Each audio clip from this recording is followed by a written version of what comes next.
Whoa, what? We are We're live. live. Show. Yeah, I was Hey. gonna say, what just happened? I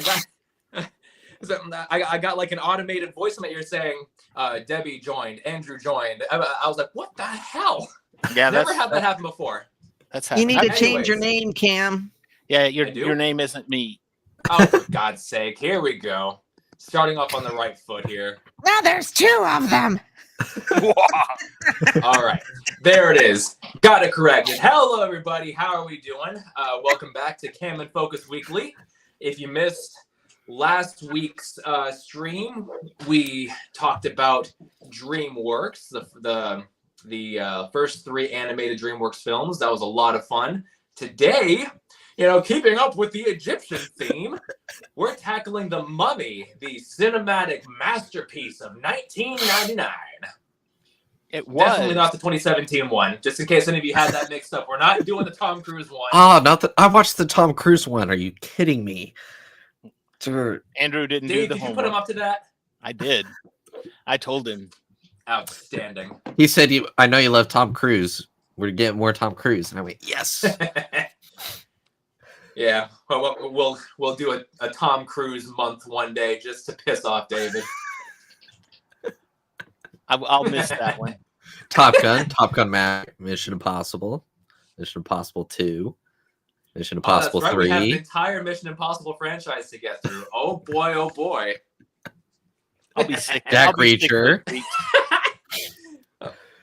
All right, well, with I'll be me, watching Jack Reacher. well, with me tonight over on my left or right, I don't know what this translates to. This is Debbie. How are you? I'm fine. I'm doing good. I'm excited to talk about The Mummy. It's one of my favorite movies. Good. I'm excited too. Down here is Andrew. How are we doing? Doing good. I'm also excited to talk about The Mummy. First time watch, but I absolutely love it. It was your first time? Yep. Yes! Wow. But I loved it. Yes! So Oh, that makes me so Wow. happy. How do you live? You've got all of those movies right there behind you, and you've never seen it. Wow. Wow. Cody's trying to join, I think. I see him. Yep. Oh, there we go. Full house. Woo! All right. So now below me once again is Dave. How are you? I'm good. And over down there in the corner is Mr. Cody. How are you doing today, sir? Good. How are you guys? We're okay. We're Good. okay. Glad you could join us. So So, did Andrew say that this is his first watch? yes, It was his first time seeing this. Okay. I know. That sad little man. To be fair, he's only recently outgrown Paw Patrol. So, True. See, thank you. That is true. Valid. I'm on to Bluey, but His mommy Oh. doesn't let him watch PG-13 movies yet. He's not 13. mm-mm. I'm almost there. Just give me 5 more years, and then He's I'll not be old enough yet. well, so The Mummy came out in 1999. It stars Brendan Fraser, Arnold Vosloo, Rachel Weisz. Lots of great people that you might have seen.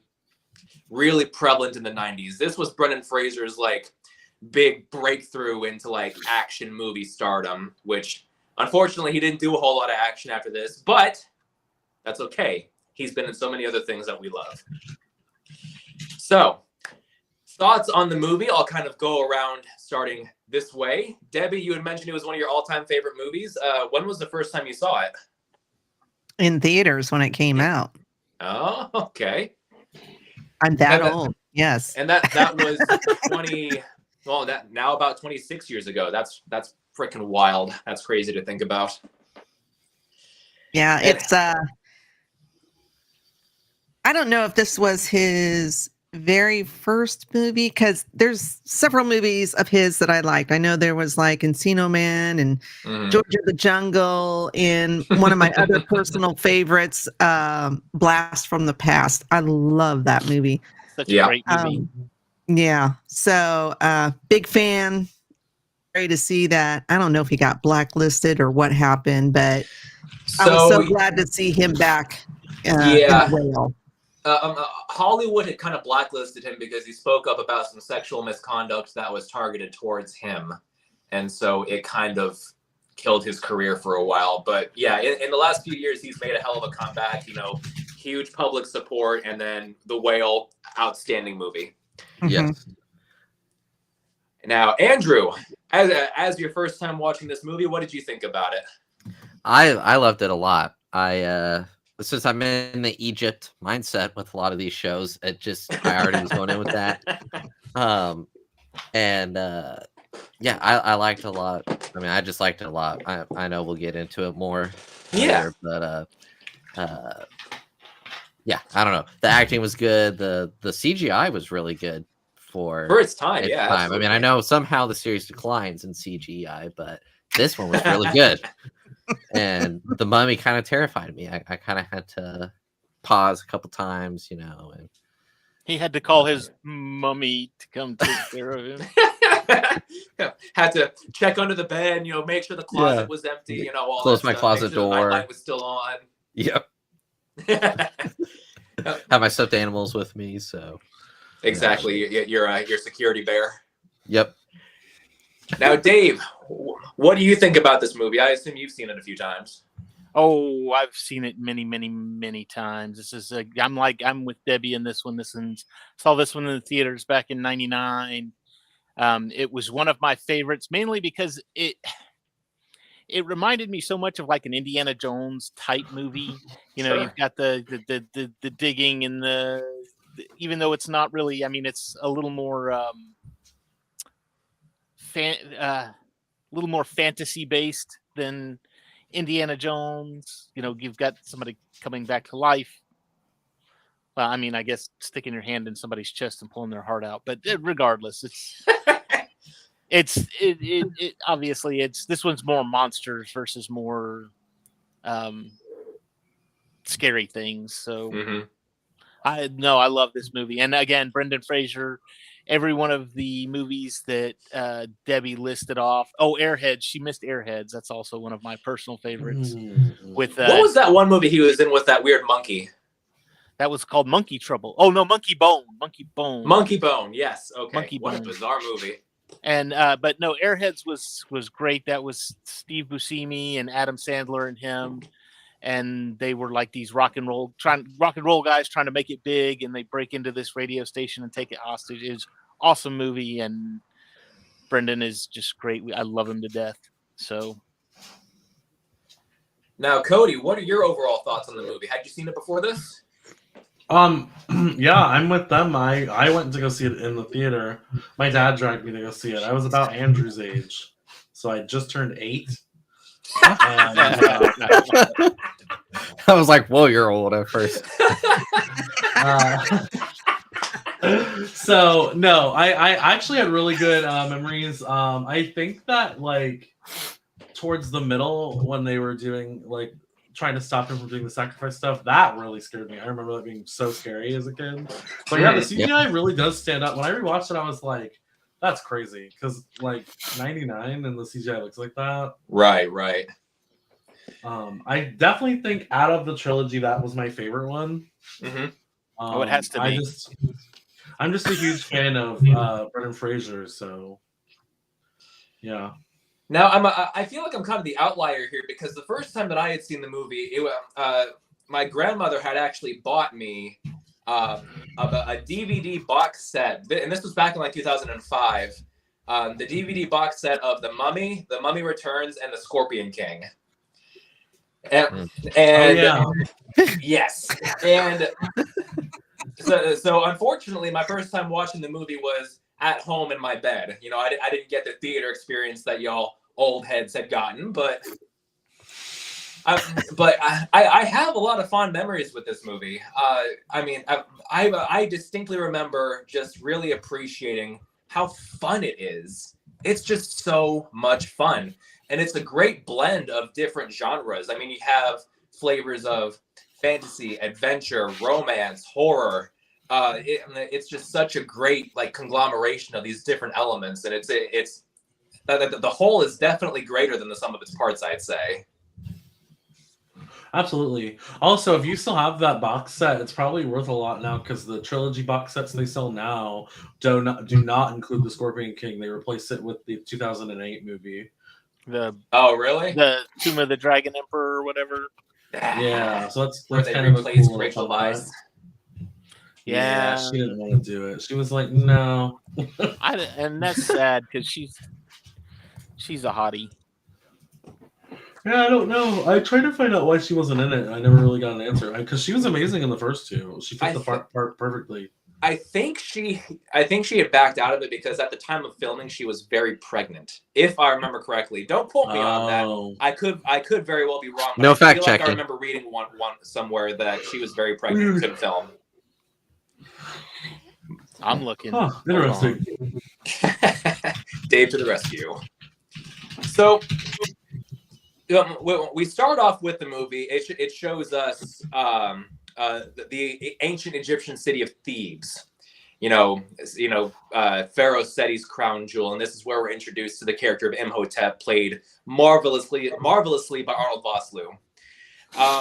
And what we see we see how his transformation into the mummy comes about. He had an affair with the pharaoh's mistress, and when he was caught trying to bring her back, they were caught. She unalived herself. I don't want to get demonetized. Not that I'm going to be running ads on this anyway. And then we're not getting paid for this. I'm out of here. I'm getting paid in exposure.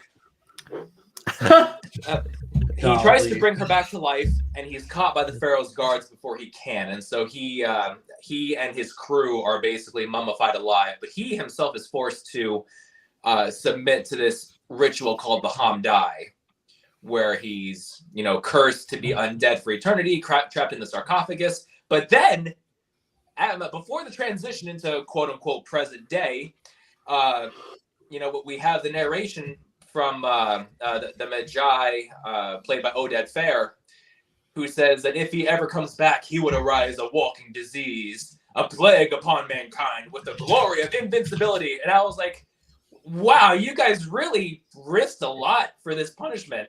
If anybody ever comes back, right? What a it spells curse. the end of the world. Yeah, but it's a curse, right? It's supposed to be a curse, yes. I noticed when you mentioned what's his name there that Debbie's face got that look on it too, by the way. Who, That Arnold man Vosloo? is aged like a fine wine. I am telling you. Lord. I mean, he was a hottie back then, and he's very much a hottie now. And I remember the first time I ever saw Arnold Vosloo, it wasn't even in The Mummy. It was in freaking Agent Cody Banks. Oh, that's right. Yeah. I don't know if any of you guys have seen that one, but he was like the right-hand have. man of the main villain. It's been a Yep. long minute. Yeah, you don't have to rewatch that. Thank you. I rewatch that all the time. That had the kid from Malcolm in the Middle in it though. Yeah, Frankie That- Muniz. Yeah, Frankie Muniz and Hilary Duff, and Ian McShane plays the main villain of all people. Ian McShane. But so we transition to present day, and I really like this transition, by the way, because the camera kind of focuses on the statue of Anubis, and then it slowly kind of rotates around, and we just see the erosion of the statue as the years go by. I think that's really clever. But this is where we're introduced to Brendan Fraser, and his character's name is Rick O'Connell, and he's fighting for the French Foreign Legion. That this very, very American man is fighting for the French Foreign Legion. And this is where we kind of see the tone that they're setting for the movie. Not with the battle that's about to happen, but with the dialogue. The captain of the army runs away, and Rick O'Connell's friend Benny looks at him and says, "You just got promoted." I love Benny. Benny. An asshole. Yeah. He's just the guy that you love to hate. Yes. Yep. He's just so. I mean, he's all throughout this movie. He's the comic relief and just so good. Love him. Oh yeah, you're right. I had to go back and watch that clip real quick. Yeah, it is kind of cool how they aged the statue and then fade into present day. It's a lot Yeah. classier than going like present day. Well, yeah, it's like what 1910 or something like that. Yeah. 20s. Yeah. Because I Foreign would've said Legion. maybe the 20s. That's when the big Egyptian, everybody's discovering everything in Egypt boom was happening, was Mm. 1920s and so. So Brendan Fraser's crew is very quickly overtaken by the people that are attacking them. And as he's running away, they get him cornered in front of the statue of Anubis. You know, of all places he could have ended up, it's right there. And this is where we see a little taste of Imhotep's power. He causes a little sandstorm that scares the horses and people away. And we see the now very iconic face in the sand. The diamond in the row. Only one millionaire here. That's what I thought of when I saw that. I was like, Yeah, for real. What a fun reference. And this whole opening scene, I really appreciate. I love a good like gunslinger type of character, and Rick O'Connell is very much that, because he goes through the ammo in his trapper rifle, throws that down, pulls out a couple of revolvers, goes through the ammo with that, pulls out a couple of handguns, goes through the ammo with that before he starts running.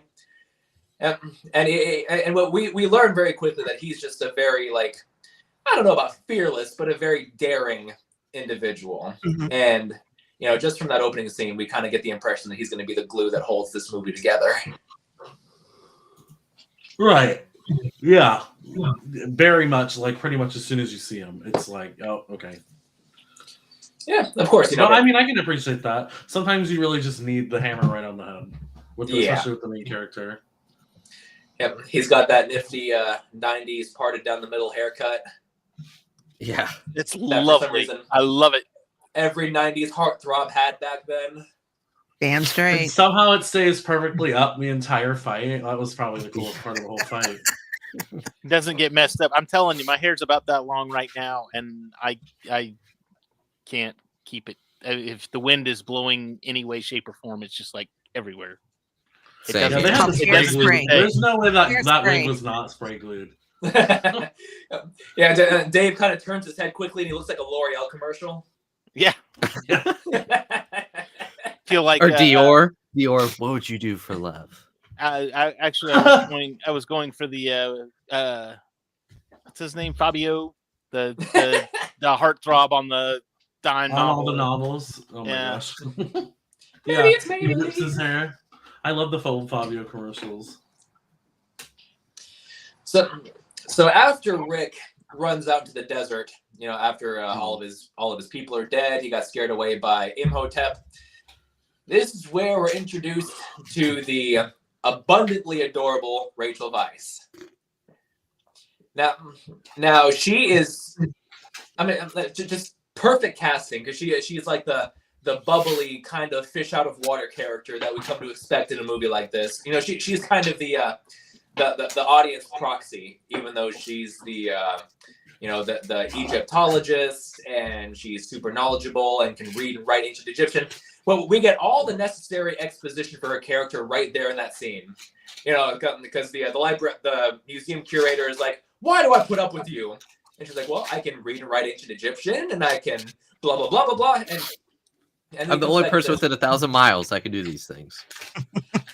Yeah, she had her resume ready, dude. She was like, well, yeah, I can appreciate it. She was Yeah, so yeah. dead set on being one of these scholars, and she didn't have enough field work was the problem. She knew all Right. Yeah.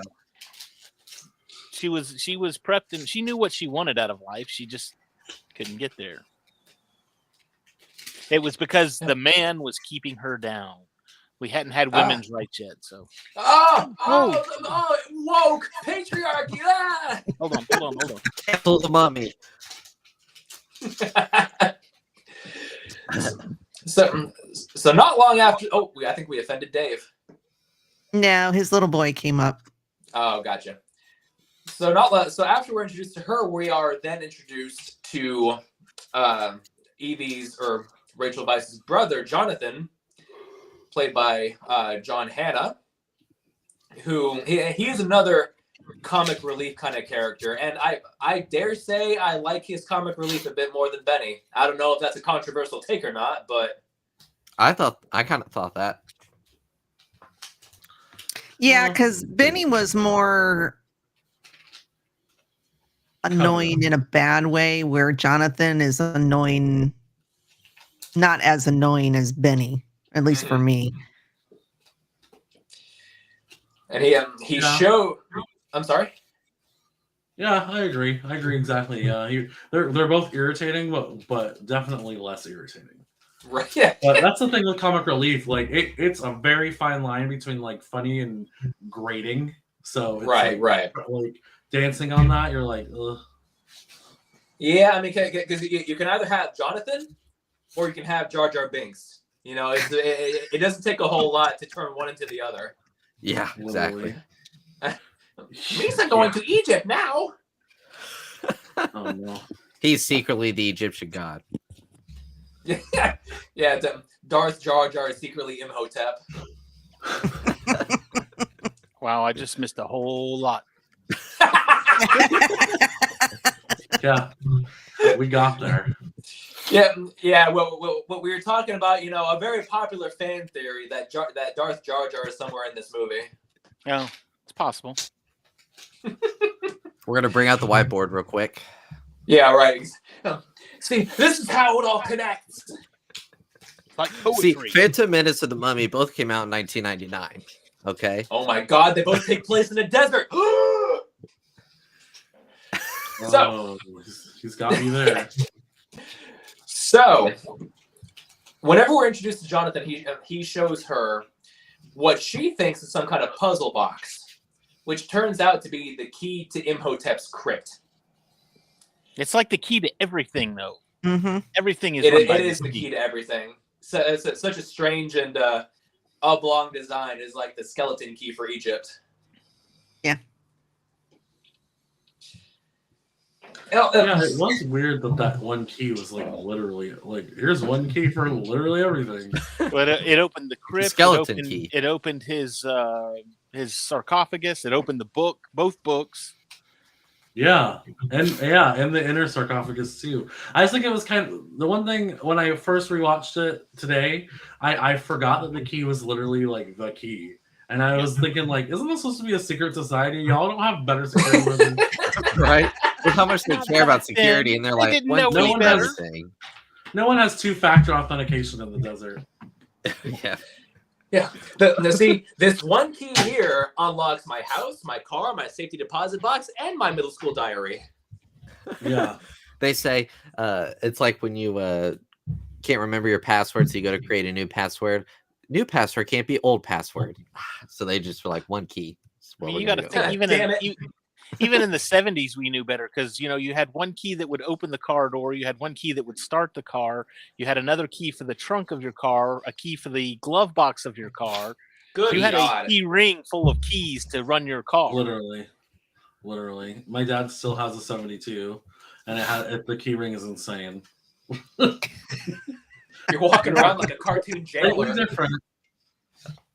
I also think, didn't she when she found it? Doesn't it have instructions on the key as well? See, that's she what I was didn't reading? get because there was writing on that thing. Could she not have Yeah. read it and said, "Oh, this is what this is"? I know exactly what this is because I read it That's on what I the was side of thinking it. the whole time. Because she just said, This says here's my janitor's CV. closet. What does that mean? It's the key to the janitor's closet. Well, I'm sure she looked at it, but I guess the writing ended up not being important to the story. I mean, for all we knew, it could have been the writing could have been the script of 13 Reasons Why. I mean, it just didn't matter. The important stuff was on the inside. Or maybe it just said, this is a key. Yes. This Something key really unlocks blatantly many obvious. doors. So she brings it to the curator, and they get it open. They pull out the map to Hymenoptera, and the curator. We don't know this yet, but the curator is a magi, a descendant of Pharaoh's personal bodyguards, and he intentionally burns it. And the way he plays it off. The I mean, intent. Oh, it's the so first it's time so watching it, funny. First time watching it, you might not catch it, but he just kind of slowly lets it drift over Yes. the fire. And it's, oh God! I caught that. It was like it made me think of like Vernon Dursley and Sorcerer's Stone when he has the letter and he just throws it in. Oh I was- yeah. Honestly, Yeah. the first time I was watching it, I was thinking, okay, he's holding it close to the fire to see something that might be not quite be eliminated on there. And I was like, oh, he's getting it awful close. Oh, you're going to burn that thing. You don't get it so close. And I was like, oh, he runs this museum. He should know better. Oh yeah, that was funny. And then literally it was like Vernon Dursley. Oh no, tosses it. Yeah. But Yeah, so- actually, that was really funny. I never noticed that until I rewatched it today, actually, and then I was like, "Oh, that's funny." yeah, it's funny rewatching this now because prior to because I rewatched it today. Prior to rewatching it, I hadn't watched this movie probably since like 2010, maybe 2011. When I was born? Are you kidding me? Debbie, Yes, Debbie, good. I'm gonna ask you a silly question. Is this on your list of at least once a year movies? Yes. All right, good. I don't feel so bad then. Yeah. All right. well, see, I mean, I'm sitting here going, this is a great movie. How do you not watch this like yearly at least? Well, because one, my DVD is still packed away somewhere. I don't know where it is. It's in a box somewhere in my garage. Uh-huh. Two, I just didn't think of it. No. He had a kid and got busy, you know. Yeah, I think I rewatched it when they put it on Hulu during COVID. Was the last time I watched it, so it's been a minute. But it's Yeah, not anytime it pops up on Hulu, Netflix, wherever, on whatever streaming service, I will automatically watch it. It's I just an think the last- automatic. I think the last time I watched it was like an hour and a half ago. So- Yeah, Debbie sits down to watch it. She has a glass of wine in one hand, her Harrison Ford body pillow in the other hand. Oh, speaking of which, Rachel said that the reason that the director came out and said that the reason she did not want to do the third one, there was a rumor going around that she couldn't be away from her toddler at the time because she had a toddler and she didn't want to be separated for the length it would be to make the movie. But she had 2 other movies came out that year, Okay. so that was not the issue. But the issue was that the director, that she refused to portray someone with a 21-year-old son for the third movie. Oh, She didn't want to be Funny. cast as an old person, basically. That's hilarious. I thought Or she an just didn't older like the person. script. Well, Huh. it wasn't that good either. So, what are you gonna do? Yeah, she didn't Yeah. miss much. I remember I only ever saw that movie once in the theater. I think I've only seen it once myself. Yeah, because I loved the first 2 movies and I was like, yes, a continuation of the story. And then it's like, and then he got Scorpion King. cool. And then Scorpion I don't King like 2, that movie. Scorpion King 3, Scorpion King 4. I mean, so Scorpion King 1 was bad enough because you have The Rock playing The Rock because that's all he knows how to play, Literally. and it was just so silly. It's just such a silly movie. That was And the Conan I like- movie. It's Conan the I actually Barbarian. kind of Barbarian. liked it when I was a kid, but as an adult, I'm like, no, this is camp. Like, not in a good way. Yeah, you have Michael Clark Duncan playing Balthazar. Ugh, yeah, not great. And I like Michael Clark Duncan, but God, he shouldn't have been in that movie. I imagine didn't do much for his career. Especially when they set that up so well, and then they've just like, wah wah. So now that the map to Hamunaptra has been burned, Jonathan finally fesses up and says, "Oh yeah, well let me show you the guy that I got this from." And it turns out to be Rick O'Connell in Egyptian jail. And Yeah. he, she asks him, "Oh, Hamunaptra? Do you know how to get there?" He says, "Oh yeah, I've been there." "Well, take me there. Then get me the hell out of here." And he gives her a fat old smooch on the lips. Yeah, baby. that was And therein starts the romance. Wait a minute. What did it? No, it was the jailer was the best one. He had a little too much fun. He's scheduled to be hanged. Apparently, he had too much fun. Apparently, he had a very good time. Yeah, very good time. Yeah. So What do they they mean? go to, huh? Don't ask. Ask your mom. So you see, Andrew, when a mommy and a daddy really love each other, Or it doesn't even have to be a Mhm. mommy and a daddy. When two people, let's go with that. They don't even have to love each other. I feel like Andrew might be around the same age that I was back when I thought that to make a baby, a couple would just take their clothes off and hug and kiss. And suddenly, boom. There's more? that's what the Sims taught me. And then pee on her leg. Stick it inside her Not and a pee. Paris boy. He's gonna turn all red. I did a lot more than that. Wait, that's not what I meant. Betty's just gonna come Wait a out and minute. kick her right in the bowels. So Oh, that they're getting ready to hang Mr. Rick O'Connell, and Evie starts to bargain with the jailer for his life. Mhm. And then he gives the order to let him drop, and his neck doesn't. Oh, his neck did not break.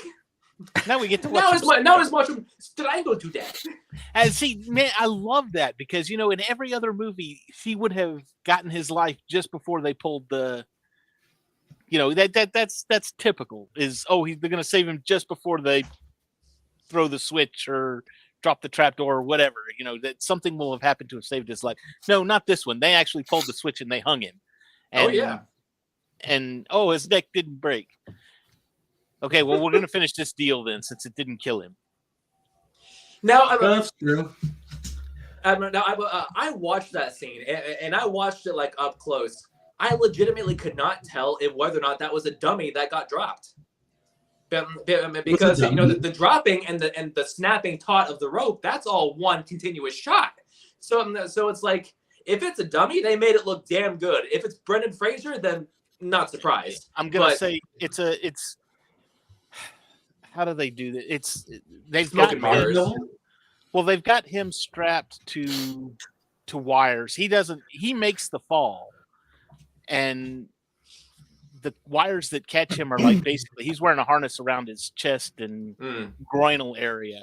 Now you don't see those in the final cut, and then somebody pulls that choker tight, and then he's got a guard around his neck as well. It's all smoke and mirrors. It looks good.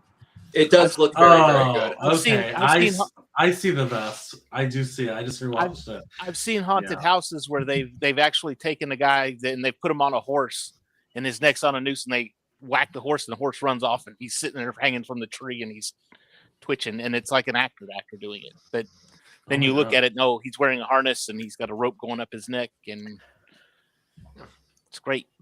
It's good stuff. Andrew, you're there, but you're Oh. over here. It's How are you Inception. doing that? What's going on? Huh. What? Andrewception. It's probably one of my cousins or something, Well, we're learning more about him. Honey. He's underage and a magician. I could be multiple places at once. As long as he doesn't do the Fushigi balls, I'm totally fine. So as Evie is bargaining with the jailer for his life, they do the whole, back and forth with prices. And, It's very I'll lonely give in the you- desert. I'll give you 10%, 50%, 15, something. And then he gives a number that's less than what she said. She's like, 25. 25. deal. Done. Yeah, he says 25%. The look on his face. Oh! Yeah, he's not the brightest bulb in He the is bunch. certainly not. So then they get him down and they take a ferry down the Nile. I assume it's the Nile. And they're heading towards Hamunaptra. And this is where we're introduced to the group of American, I guess, treasure hunters. I would call them. Yeah, because they're all looking for gold. Other than their leader guy, and he's actually searching for the book of. He's looking for the Book of Ra, not the Book of the Dead. But we'll get there. Yeah, and this has probably my favorite Benny scene in the whole movie. You know, he's he's hiding behind the the crate of cargo, and all you see is the shadow poking out with a little hat sticking up top. Well, if it ain't my buddy Benny, I think I'll kill you. And he says, "Think of my children. You don't have any children. Someday I might." There you go. I could. It's possible.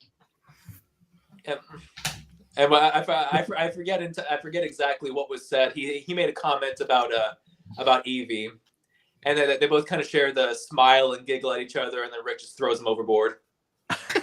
Yeah. Hi, Benny. Well, and it makes sense that he would do that because the Americans are also looking for Hamunaptra. The only way that they know how to get there is through Benny, because Benny's been there, obviously. And so he knows that Benny is their guide. So if he gets rid of their guide, if he gets rid of their map, they can't get there. And there's a bet going on this thing, who gets there first, $500. So yeah, if he gets rid of their map, then that gives them an advantage. Yeah, he's cooking the books, if you will. In fact, $500 back then is like $10,000 now. So we then jump into the next action scene of this movie. Now, but not before we see Evie kind of fawning over. Well, I don't know about fawning, but I'll say fawning over Rick. You know, she's trying to read, her Egyptian journal or whatever, and she goes to hang up her address on the door and just drops it. Oh, for heaven's sake, it wasn't that good of a kiss. But this is where this is where we see that the Medjai have infiltrated the boat. She drops something, she bends down to pick it up, and then he's right there behind her when she comes back up. Did you not see that coming? Who didn't see that coming? The first time I saw the movie, no, I didn't see it coming because I was just a kid, and I didn't know about horror tropes.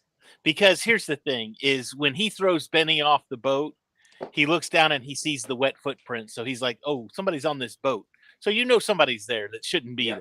And so she's like in her room by herself, and you're just, for someone who's seen a bazillion movies, you're like, okay. And the window was open. Here comes the jump scare. It's right here. If you don't see it, then you're just blind. Well, but I mean, come on. The first time I saw this movie, I was like 12 or 13 years old. Okay. And so you haven't seen a bazillion yet at that time. So, all right. No, I saw like a bazillion minus one. Okay.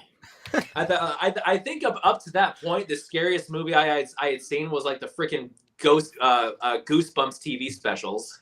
Yeah. Not Coraline? Coraline wasn't even out yet. Coraline didn't come out until 2009. Coraline wouldn't even have been out yet. Oh, I didn't know you saw it in the theater. The Mummy. No, he didn't. No, I didn't. Debbie and David did. Oh, okay. I'm trying to figure out who. Keep up, Andrew. Keep up. Everybody saw it in the theater but me. And me. Yeah, you too. Yeah, well, Andrew, you're not old enough to go to theaters by yourself, so. That's true. Yeah. They don't even let you go in without a parental guide. Nope. They see me coming and the security like, guy kicks me no. out. Yeah. They card him to buy popcorn. Yep. I don't even get that far, actually. I walk up to the door and security's already there going, turn around. Look at the little baby. Where is your mommy? So I point to some random lady. She's right there. So we have this action scene where the Medjai are trying to kill everybody on the boat, and this is what this is where we get another fun scene with the jailer who has decided to come with them on this endeavor. Wait here, I'll get help. and then he just jumps off the boat. And but they do escape, and they finally make it to the bank of the river. Hello, Doc the Butcher. How are you? Now, they make it to the riverbank, and you have Rick and his crew on one side, and Benny and his crew on the other side. This is And my so favorite one. Benny thinks that he's got a leg up on Rick and says, "Looks to me like I've got all the horses. Looks to me like you're on the wrong side of the river." Beautiful. Love it. Oh yeah, that's right. I remember that. And they're And literally look- screaming at each other. Yeah, and That was funny shit. when you think about the Nile is a huge, huge river. I mean, they're probably like half a kilometer away from each other. Yeah, and when you're looking at them from across the water, that's a long distance.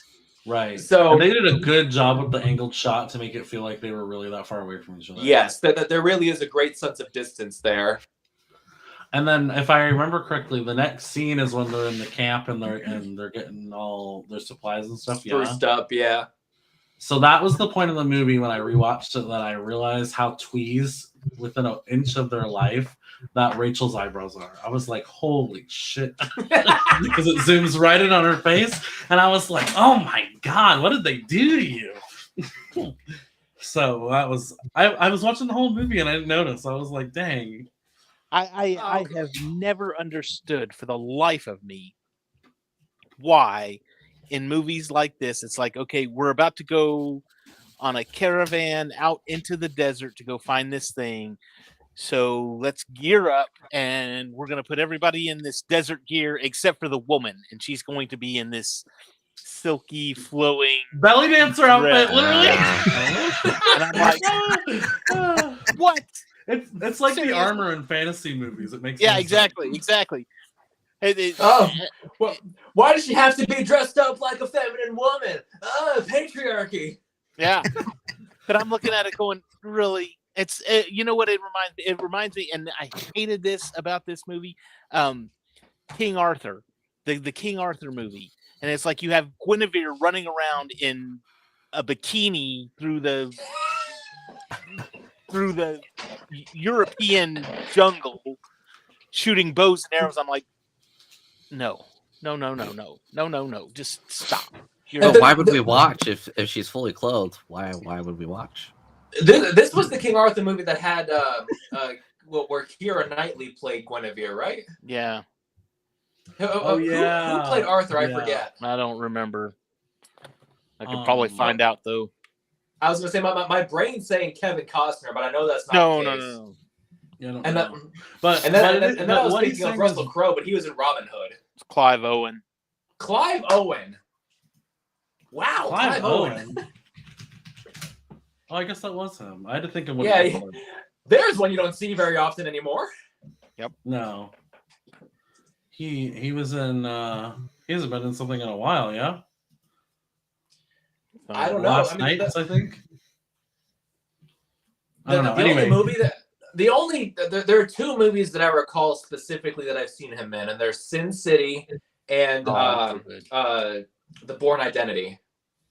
oh, Children yeah, of he's Men. in- Children of Men. Children of Men. Yep, there's another one. I've only ever seen that one once, and it was a very long time ago, so it wouldn't have came to mind. Honestly, I forgot he was even in King Arthur. I probably didn't even realize that was him. Well, to be fair, it wasn't a very good movie, so Yeah. you'd be Oh. forgiven for not really remembering too much about it. I do remember Keira Knightley being in it, and she was like that scene with the snow, and she looks like she's drenched. I'm like, you're in the snow. How does this make sense? It doesn't matter as long as the lead actors look hot. It doesn't Yeah. matter. Really? Well, that actually kind of makes sense because the movie that we literally just watched, it's the same thing. Every scene, everyone's like all dolled up, ready to go, and they just spent all day in the desert, and everyone's all covered up, and Rachel's not, and she's fine. She would have been sunburned from head to toe. She's still It's white, a- white as a sheet too. Not even Yeah. tan. Not even tan. I mean, she makes mayonnaise look dark. So that they embark on their journey to Hamunaptra, and they do finally come across it. Now, apparently this is a magical city where the sun has to hit it a certain way in order for it to show up. And at this point they've crossed paths with their American counterparts, and when they see the city, they make a break for it. And somehow, wait, were they American? Yeah. I thought the treasure hunters are American. The treasure hunters. Oh, I thought they were like East European or something. But yeah. Oh, that was no, when no, they no, were doing they're the- not. No, because I camel talk race. like this. Hey, O'Connor. Oh, you're right. Who was the one? That Yeah, was they're like singing cowboys. Hungarian? That was the Egyptologist that was accompanying them. Okay. Yeah, you're right. They did have that weird cowboy accent. I guess Yeah. I was just thinking like East European. I don't know why. Oh well. So, But yeah, that scene's funny because he like grabs Benny by the neck and while they're camel racing, and just starts shaking him. It's like it's like every scene with Benny is just so ridiculous. Yeah, he tries to smack him with the little whip thingy, and Oh yeah. of course Rick's reaction is just ow, ow, and then he just grabs it. Goodbye, Benny. So that the camels managed to outrun the horses. It took me a while because I was like, wait a minute, horses are typically a lot faster, but camels are more adept at running in sand. Mhm. So there we go. That's why it's Mythbusters. ridiculous. Camels also Oh, I've got horses riding up and down the beach. Yeah, maybe. plus camels are better at short bursts of speed, whereas horses are better for long endurance. Right. So, So camels win. of course, camels are awesome, dude. What do you call So, a three-humped Campbell?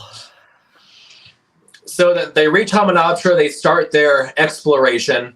It doesn't take long before they're underground.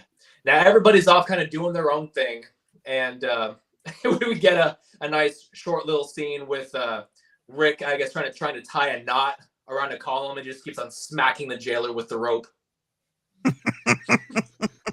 Oh yeah, and she's fiddling with the mirror, and she's just moving it forward and backward and forward and backward and forward and backward, and I'm like, yeah, it's a move, it's a mirror.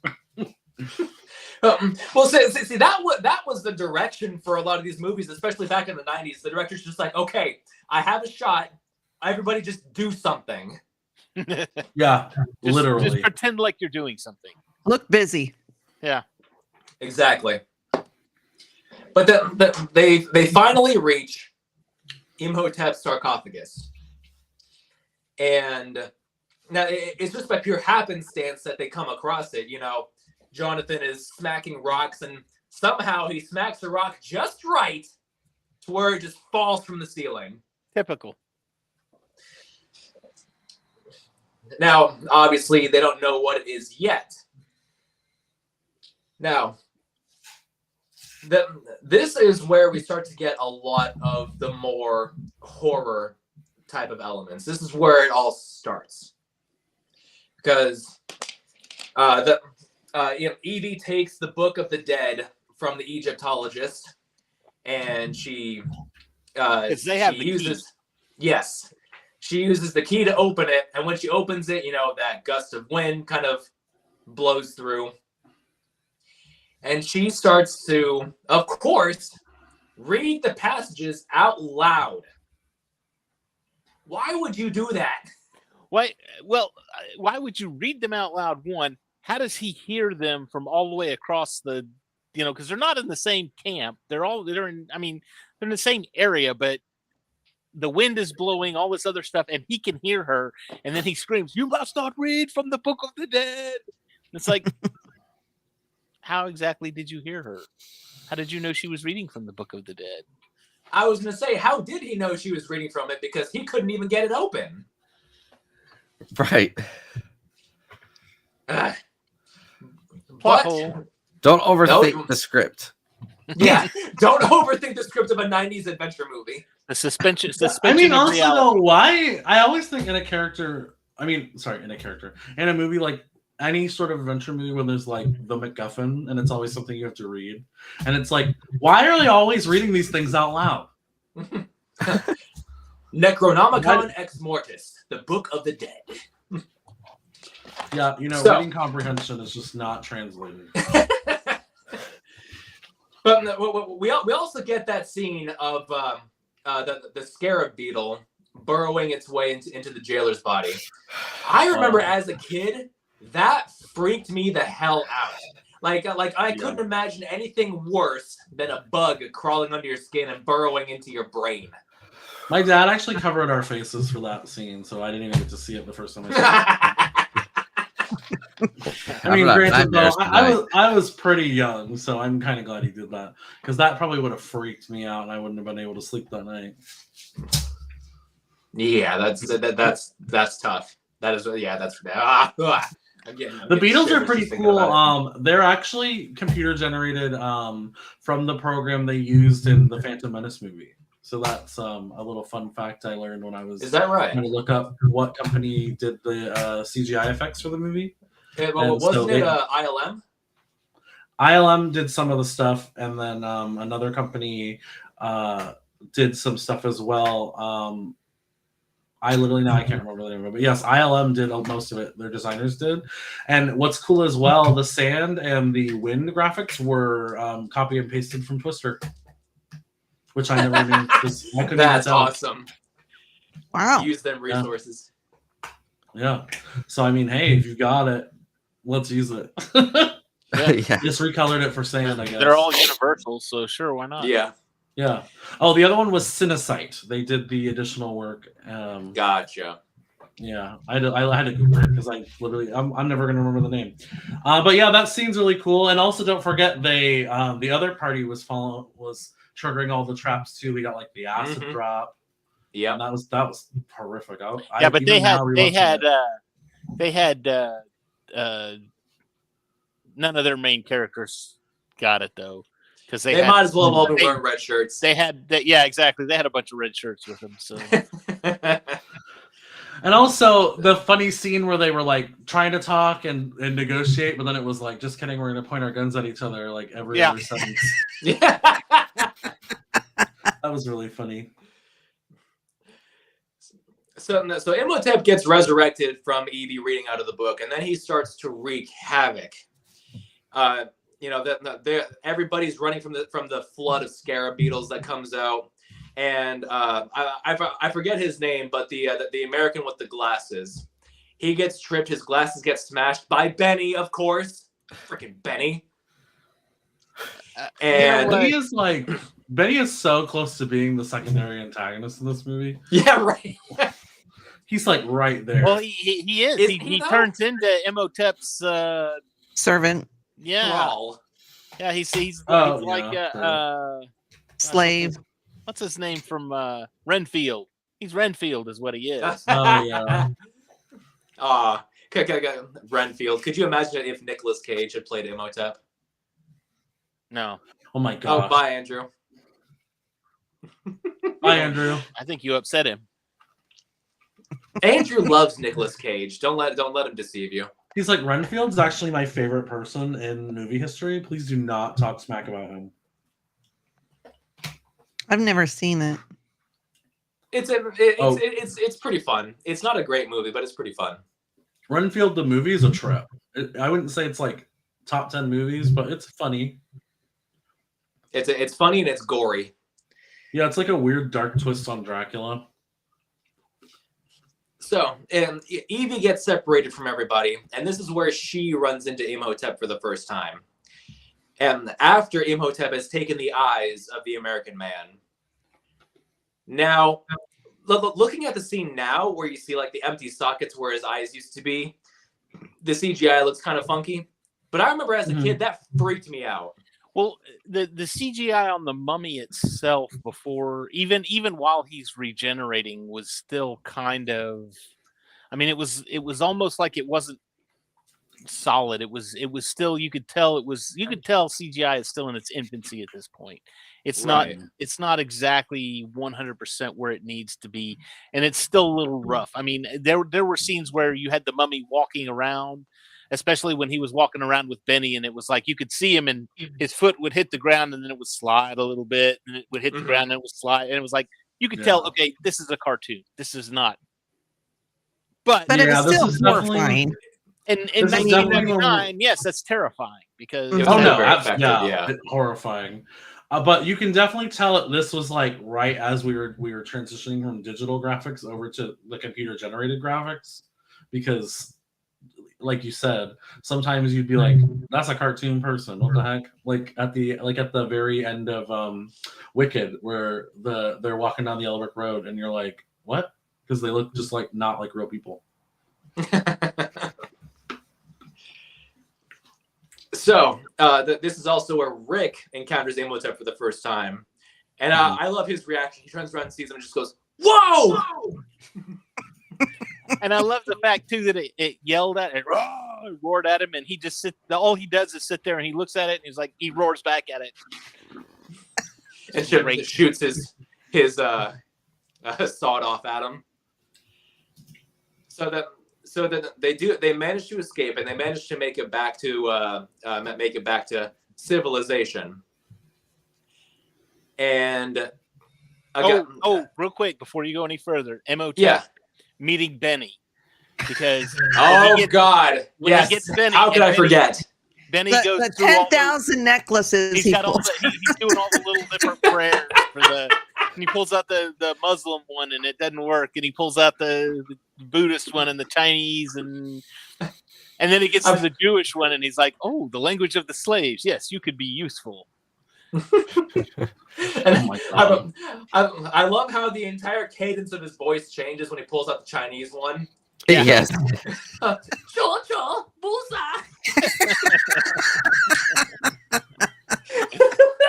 Literally. It's like Chris Tucker in Rush Hour when he's trying to read Chinese to all the people. He's like, "Ni Chan." I'm not even gonna. You just asked them to get naked and sacrifice a small goat. Which word was goat? So they make it back to civilization, and Benny is now Imhotep's thrall. He goes around and he helps them. He helps them assimilate the other Americans who opened up his tomb, I guess. And this is where Rick meets a friend of his, a British pilot named Winston. Come on, Pirate, me no English. Me fail English? Impossible. I was gonna say I don't remember the pirate. No, a pilot. Pilot. Oh, yeah, that guy I remember. And Imhotep initiates the plagues. Well, which is just wild. I thought that was so cool. You know, blood starts to come out of the water fountain. Meteors fall from the sky. I mean, it's great. and I meant to, and I really wish I had, because everybody associates the plagues of Egypt with, the Moses account, and you've got y'all did Prince of Egypt last week, and I missed all of that, which I'm sorry for, but I meant to go back and check to see when in the Egyptian timeline Imhotep was supposed to happen, if it was post or prior to the plagues, because if it was post or prior to the plagues, then the curse would have made absolutely no sense whatsoever. And again, that's what I was looking at. I was like, is this going to be another plot hole in this thing to where this happens before? And especially since he said, oh, it's the language of the slaves.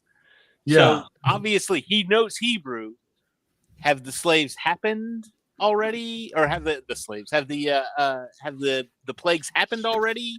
And he just knows the language of the slaves? Or is he living with the Israelites and the plagues haven't happened yet, but yet they still know of the plagues? So I don't know. Well, I think funny things like that. Now the pharaoh that's portrayed at the beginning of the movie is Pharaoh Seti the First. Okay. Now I don't know if in the Prince of Egypt that pharaoh is Seti the First. We know that his name is Seti, but we don't know if I'd have to go look. Yeah. So Imhotep would have been like as old as the Great Pyramids because he would have been from like 2060 BC. So I think that would have been way before because he was Yeah. Chancellor King Djoser, Djoser, and that character is based on a real chancellor in history. So if it's the same person, yeah, it would have been way before. So that's funny, actually. I was thinking that, like, while you're saying that, yeah, it wouldn't have made no sense. He wouldn't have known anything about the plagues. He would have been underground. Well, maybe he knows about plagues, just not the plagues. Maybe plagues are universal. I don't know. I don't want to think too hard about it. It's a 90s movie. True. Yeah. So Imhotep goes around, assimilates all the Americans, finally comes back to full power. And this is something that I didn't realize until fairly recently. So Imhotep initially thinks that Evie is Anck-su-namun because the eyes he took from the other guy are bad eyes. He can't see Jack. Exactly. Yeah. I was thinking that too. I'm like, why would you steal his eyes? His eyes are bad. He has to wear glasses, obviously. So, And when Imhotep, glasses, but he pulls a Velma every time they get knocked off. My glasses. Oh, where are my glasses? and you can even see whenever Imhotep first meets her underground, he kind of looks at her and like squints a little bit. So Imhotep takes Evie and takes her back to Hamunaptra. The others escape. They attempt to reach Hamunaptra by plane with their pirate friend Winston. And then this is again where we see that iconic face in the sand. You know, I love how they Imhotep shoot throws it, a sandstorm at him. Yeah, shoot the sand. That'll do a whole lot.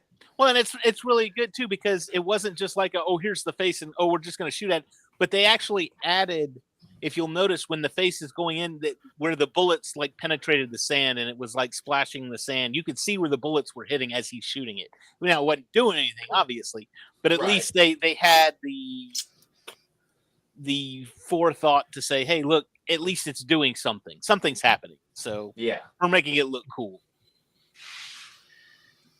well, eventually the sandstorm brings the plane down, and Winston dies. He goes down with his plane. Poor Winston, you'll be missed. We hardly knew you.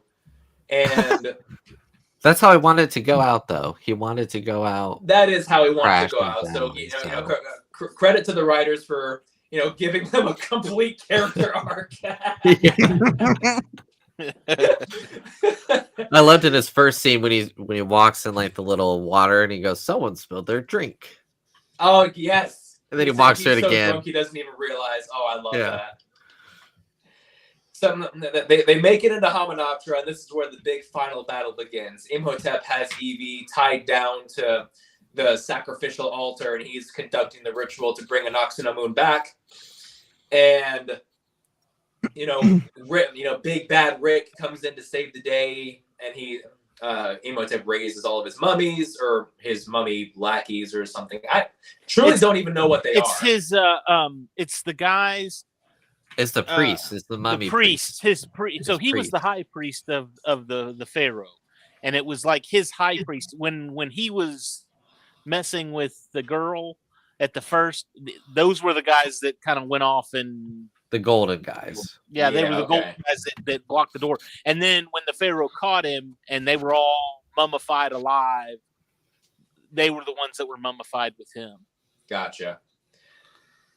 Well, this is what we also see Anck-su-namun's mummified body. Now, whenever her spirit re-enters the corpse and she kind of bursts back to life, again, as a kid, it freaked me out. Yeah. But the adventure kind of offsets a lot of the horror elements at times, but sometimes it's just so damn effective. Yeah, the studio they chose for the CGI for this they did an excellent job because some of that even stands up today, which is saying something because 1999. Absolutely. Yeah. I thought the same thing. And on top of it, you're right. Like it it straddles like the suspense and the adventure and the horror aspects like really well, because it doesn't feel like out of place when the scary stuff comes. It's like, oh, okay, and it makes sense, but it's like, still at the same time, because it's like, I don't know, kind of like what we were talking about last week with the music fitting the movie.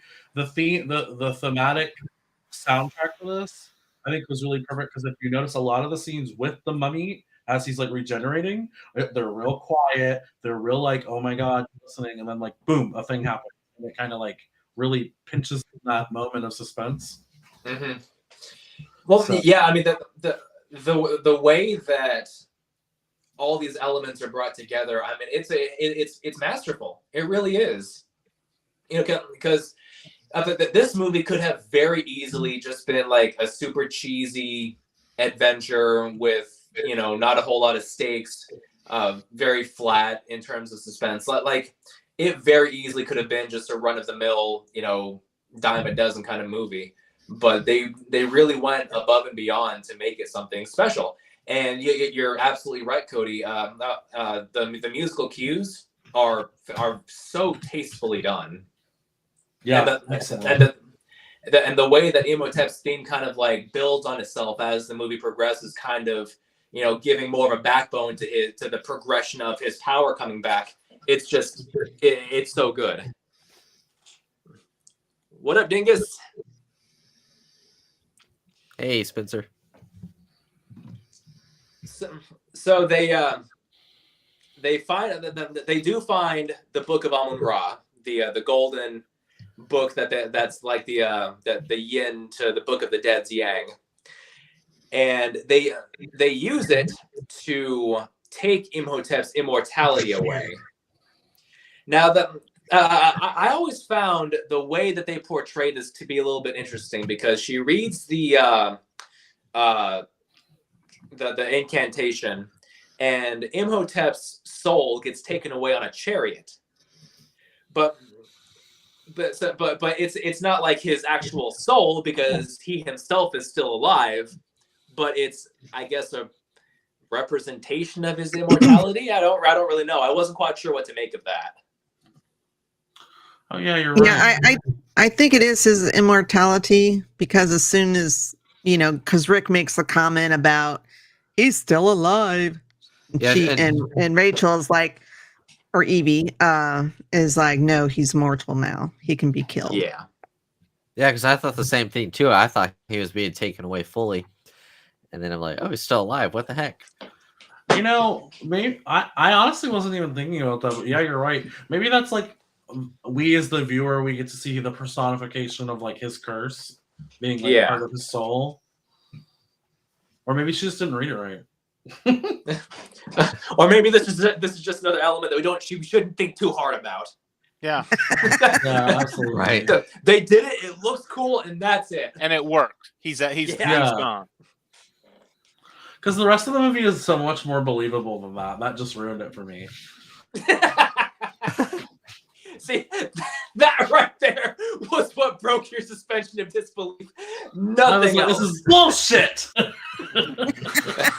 0 out of 10. Completely unrealistic. That would never happen. Don't recommend. Yeah. It's definitely interesting to look at it with a more critical eye. Because some of this stuff, it's just it's like, yeah, okay, I get it. And then magically she fully reads this book, but she never read The Key or the other book. Like, come on. Damn it. Well, maybe So- for the special edition, they'll make changes or something. Oh yeah, the George Lucas special edition. You know, they'll have a scene of a Magi hiding behind a CGI rock. So after Imhotep's immortality is taken away, Rick stabs him with a sword, and it's, you know, a mortal wound. But they had to go the extra step of having him kind of step back into a puddle of death sludge, and you know, he reverts back to his mummy form and just sinks below. Now after that, the entire temple starts to come down around them, and it's a big rush to get out of there. This is where we get our last Benny scene At the end, yeah. at the very end. And now, from what we know about this character and what we've seen him do you think that this was a deserved end for Mr. Benny? Do you think think they went too far, or was it not satisfying enough, or what do you think?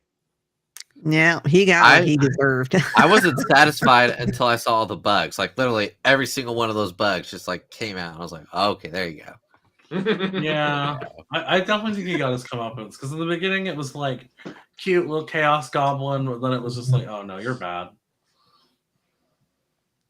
But think of his children. Oh, that's right. He could have had children. I think they're better And off without him. Yeah. No, I'm sorry, Daddy went to Egypt to get milk and never came back. Went out for a pack of cigs. Yeah. You know how those lines at the milk and cigarette store are in Egypt. Yeah. Have you ever tried to buy cigarettes from an Egyptian bazaar? Nightmare. Yeah. Nightmare. But this is where the movie ends. They're all back out in the desert, and they ride their camels back to civilization. We get our nice kiss at the end, gold and the satchels on the camels' backs, and it's a nice bow tie wrapped, gift wrapped, happy ending until the next movie, and then it all goes to hell again. And they had a kid. For another day. Oh, and they had a What? kid. Yeah. They have Yeah. a kid? You guys kidding me? Nope. Are you No. spoiling? Jeez. Yeah, they have a kid. Yeah, Yeah. I don't know that we're going to do the second movie on this show, but Andrew, I would recommend watching the second movie. It's I a lot bought the of fun. Blu-ray collection, so I'll be checking them You out. did? Yeah. Oh, I that's did. awesome. Ooh. Good. It's for only you. $16 on really Amazon. recommend the So. third one. Nice. Yeah. You- I was like, Yeah, just don't watch the third one. right. Yeah. Or Scorpion King. In fact, if that Blu-ray box set came with the third one, just get rid of it. Actually, you're gonna have to watch the Scorpion King because he's kind of prominent in the second movie. So you're gonna watch the second movie and be like, "Oh, I kind of want to watch the Scorpion King now," and then you'll hate yourself later. Oh, the CGI for the I've seen Scorpion King pictures at of the end it. of 2. Whew, Yeah. Lord. Yeah. I don't know if they that- were in a that's- rush or they that- lost No, their they got budget. college interns that needed. That's one of those ones. resumes. That's one of those ones where the CGI did not age well. Yeah. No. Well, even back then it was all awful because I remember seeing it in the theater and I was like, Ugh. what the Yeah. hell? Yeah. I paid to They They see could have this. at Are you least they could have at kidding me? least done a Ray Harryhausen and done a stop motion something, and it would have looked better Yeah. than that. Yeah. Well, at they least I got definitely, great- I got had a cinema good to look forward studio. to. I think that it's Oh. just I don't know. Maybe they ran out of budget. Who knows? It was pretty rough. They could have, or The Rock just has all of these super expressive, muscles in his face that they really had to work around, like the. Oh man. What's that got to do with Alright. having a scorpion body? That's just bad. Like y'all couldn't have just filmed a scorpion and copied and pasted it over. Yeah, right, exactly. Or you couldn't have the Scorpion King just be The Rock. Yeah. Never mind the the Scorpion Scorpion body or crown. nothing like that. Just have it be The Rock. Yeah, you could have just had a crown made out of scorpions. Don't have to be Alright, so yeah. literal.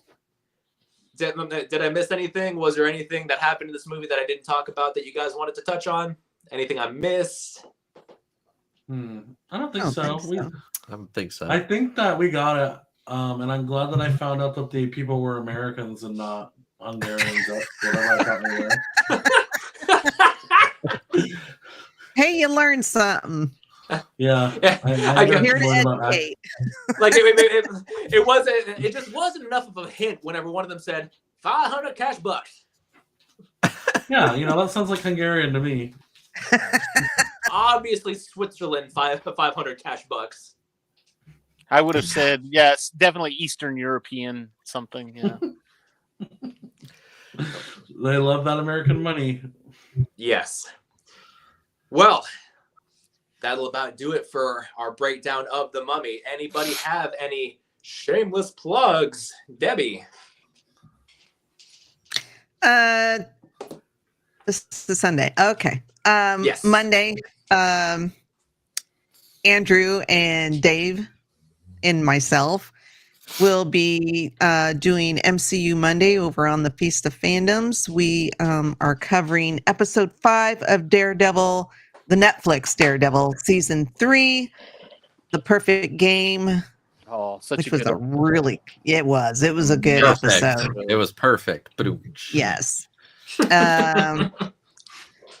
Yeah, and then we got War of the Stars on Wednesday. Thursday is Cantina. We'll be doing Skeleton Crew finale. The finale. Oh, I'm so sad. I'm so sad. Be a And, flashback episode, probably. One Don't can only hex hope. Don't hex us. No, you jinxed it, Andrew.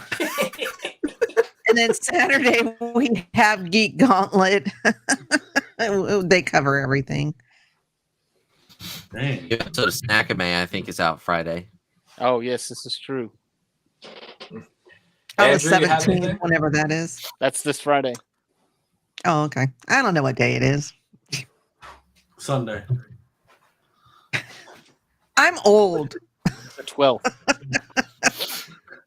I'm doing good if I know it's nighttime right now. You're so. good. I got a calendar right in front of me. That's the only reason I even know what day it is. Where'd he go? We'll circle back. Andrew, All, you can't all, all of leave. his You stuff, have to all of shame his his stuff, club. and all of my stuff are exactly what Debbie just said. So whatever she Alright. said, we're good. All right, so copy paste. Copy Cody. paste.